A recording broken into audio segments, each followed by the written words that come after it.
وقت شما بخیر. صفحه 10 آیه 66 میفرماد فجعلناها نکالا لما بین یدیها.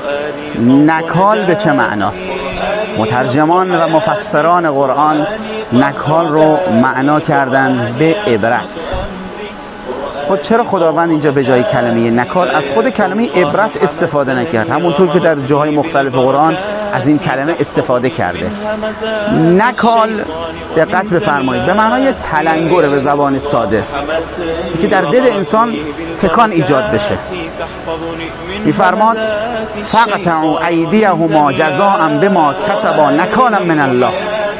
میفرماد دست زن سارق و مرد سارق رو قطع بکنید چون این نکالی از طرف خداست. یعنی چی؟ در نکال هم عبرت هست و هم مجازات هست.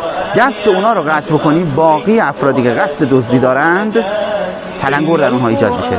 دست به چنین کاری احتمالاً نمیزنند. ولی عبرت به چه معنیه؟ عبرت صرفاً این نیست که توش مجازات باشه.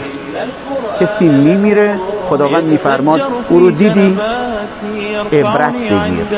مجازاتی در کار نیست، مرگی که برای همه اتفاق میفته. این هست فرق نکال و عبرت. نکال داخلش مجازات وجود داره ولی در عبرت مجازاتی وجود نداره. التماس دعا